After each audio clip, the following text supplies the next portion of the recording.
Salut tout le monde, bienvenue dans cette nouvelle vidéo. Petite vidéo pour parler du casting Harry Potter, puisque aujourd'hui, au moment où j'enregistre bien sûr, parce que comme j'ai déjà beaucoup de vidéos de programmées sur ma chaîne cinéma, je ne sais pas encore à quel moment elle va sortir, mais le 27 mai a été annoncé le casting principal d'Harry Potter. On a déjà eu des annonces sur pas mal de personnages secondaires, hein, Dumbledore, Rogue, McGonagall, des trucs comme ça. Le casting est plutôt pas mal, même si effectivement, t'as le cas de Rogue qui fait polémique parce qu'il y a un acteur noir alors que le personnage est censé être blanc. Donc voilà, moi j'ai rien contre les personnes noires, hein, je suis moi-même métissé, mais je veux dire, quand le personnage dans le bouquin il est blanc, bah, il faut un acteur blanc. Et puis c'est pas comme si il n'y avait pas de personnage noir dans le roman. Alors oui, il n'y en a pas beaucoup, mais ça n'empêche que voilà, je serais pas du genre à faire des vidéos pour faire des polémiques là-dessus, mais je comprends les polémiques, même si ça ne sert à rien d'aller harceler l'acteur ou quoi que ce soit, de lui en mettre plein la gueule, parce que bon ben voilà, ça fait avancer personne, ça ne sert à rien. Voilà. Alors oui, je suis contre le fait que ce soit cet acteur-là qui joue Rogue, même s'il peut être parfait en tant qu'acteur, mais il ne correspond pas au personnel. Il correspond plus à un Shacklebot que à Rogue. Bref. Et là, bah, forcément, le casting de Harry, Ron et Hermione est sorti et ça commence déjà forcément à faire à nouveau des polémiques. Alors, pour le rôle d'Harry, est-ce qu'il y a le nom de l'acteur décrit ou pas? Alors, attends, Dominique McLaughlin. Oula, McLaughlin serait bien un écossais celui-là, avec un nom comme ça.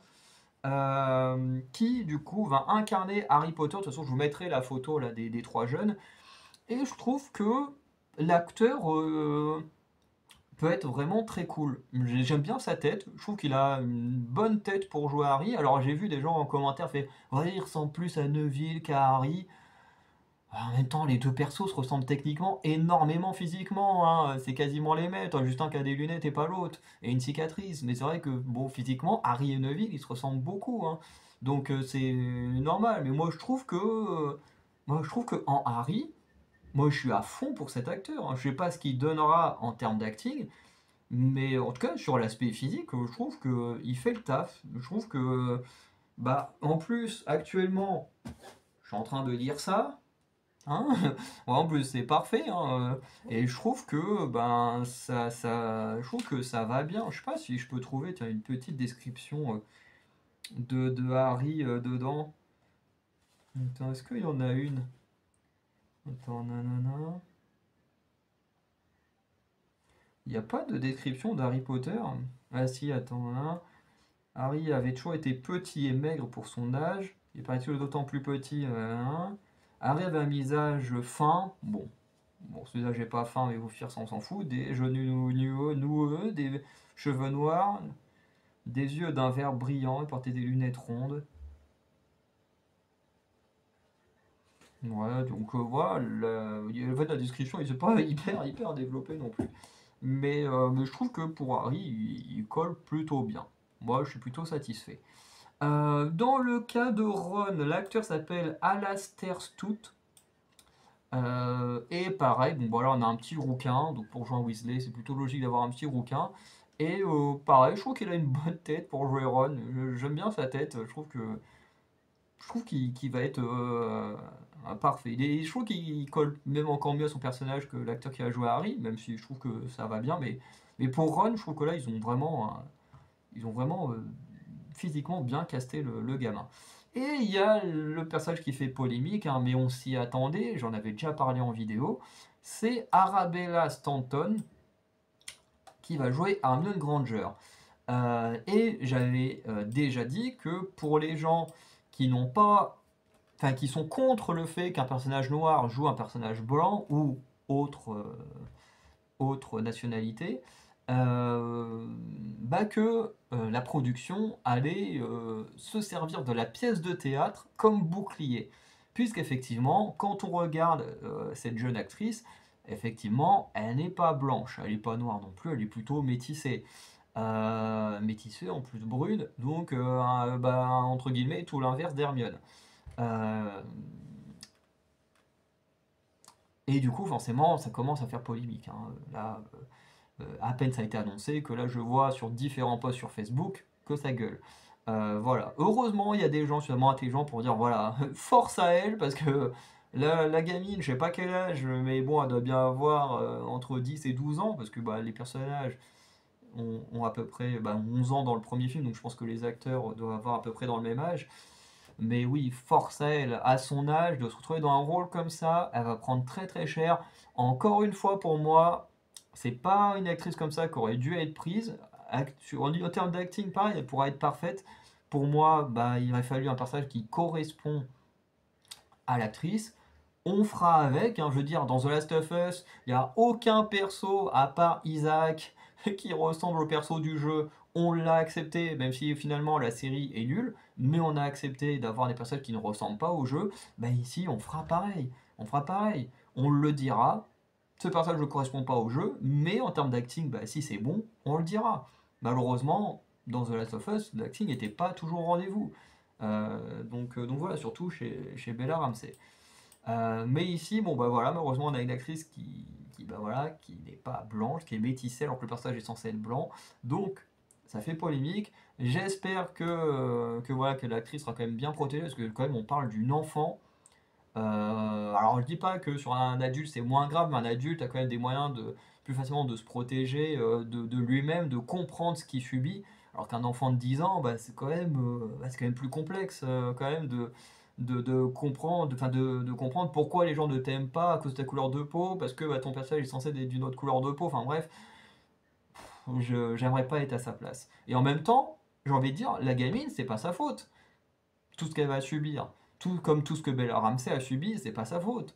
Enfin, c'est en partie de leur faute, parce que bon, bah, ils ont quand même passé le casting, mais c'est quand même de la faute des directrices de casting, parce que ici, c'est deux femmes, hein, les coupables qui sont là, Lucy Bevan et Emily Brockman, qui ont l'idée de caster un personnage qui ne correspond pas au personnage du roman, en sachant très bien que ça allait faire polémique. Parce que déjà, avant même de finir le casting du trio, ils avaient déjà bien vu que ça faisait polémique pour Papa et Siedou, et là, ils réitèrent avec cette actrice. En sachant très bien que du coup, leur carte de sortie, vous le verrez dans les semaines à venir, c'est en mode oui, mais Hermione est déjà noire dans la pièce de théâtre. Oui, mais dans la pièce de théâtre, du coup, elle ne correspondait déjà plus à la version du roman. Voilà, parce qu'effectivement, l'actrice dans la pièce de théâtre, donc vraiment, je parle pas de la pièce de théâtre, le bouquin, mais vraiment la pièce de théâtre vivante, hein, avec les comédiens, effectivement, ils avaient pris une actrice noire. Je sais plus, ça fait polémique à l'époque parce que j'en avais plus rien à foutre d'Harry Potter à ce moment-là. Enfin, j'adore toujours l'univers d'Harry Potter, mais la pièce de théâtre, j'en avais rien à foutre parce que pour moi, elle n'avait même pas existé. Voilà, quand on te dit je ne retoucherai jamais Harry Potter, on laisse comme ça, c'est très bien comme ça, et puis que finalement, pour le pognon, on te ressort une pièce de théâtre dans l'univers d'Harry Potter, moi, ça me fait chier. Donc, j'ai décidé de ne pas lire ce roman. Je le ferai un jour quand même, mais à l'époque, j'avais une gueule de con et puis j'avais pas envie de lire ce truc qui pour moi était une trahison de la part de J.K. Rowling. Voilà, moi j'ai vécu la trahison de J.K. Rowling bien avant qu'elle ait ses propos transphobes. Mais voilà, donc eux, leur excuse, c'est sûr, ça va être oui, dans le roman, certes, elle est blanche, mais dans la pièce théâtre, elle est noire, et du coup, on a décidé de continuer dans cette lancée-là.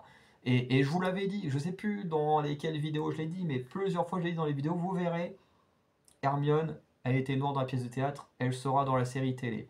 Je le savais, je... j'ai presque envie de dire que je suis un génie du mal, mais je le savais, c'était évident. C'était évident. Dans l'époque où on est, c'était évident qu'ils allaient faire ça, qu'ils n'allaient pas respecter le roman. Et, euh, et voilà. D'ailleurs, il y a des gens qui avaient eu des réflexions assez intéressantes en disant que ce qui était marrant, c'est que dans les films, les personnages ressemblaient énormément à ceux des romans, mais que les romans n'étaient pas toujours très respectueux des romans. Effectivement, quand tu lis, par exemple, le passage au département de la magie là, dans Harry Potter 5, effectivement, c'est pas pareil, mais j'ai trouvé que le film faisait même mieux que dans le roman, à mes yeux.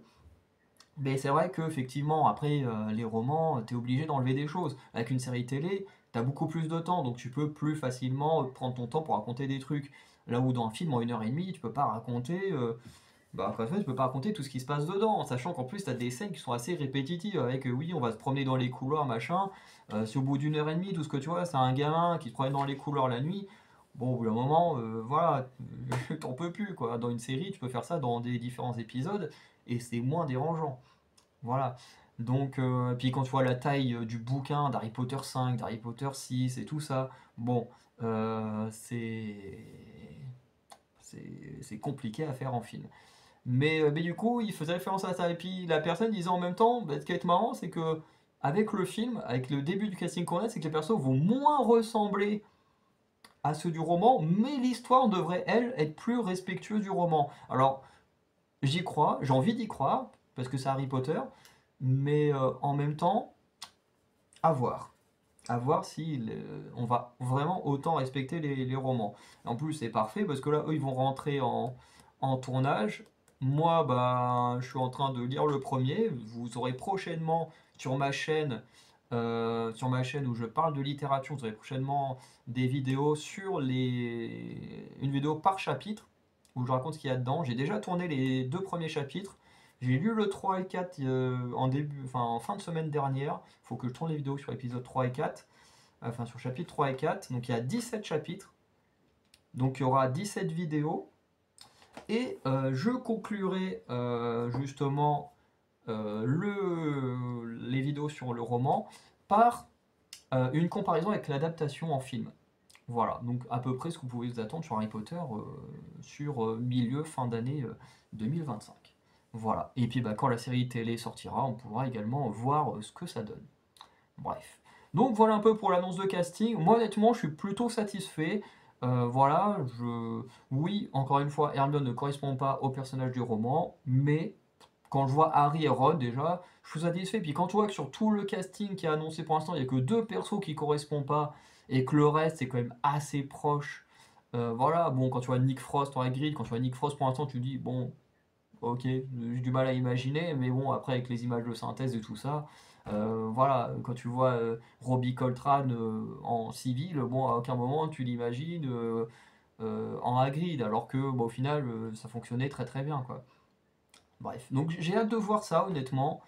Même si, pour moi, faire un remake aussitôt, surtout avec des films qui étaient excellents, qui ont marqué le cinéma, je trouve que c'est un peu con. Encore, tu fais un remake comme ça, 15 ans après, des films ou des séries qui n'ont pas marché ou qui ont été très mauvais, notamment comme l'a fait Percy Jackson, je me dis, ok, c'est moins dérangeant, en plus avec une série qui est plus respectueuse de l'œuvre de base et tout, donc ça fait plaisir.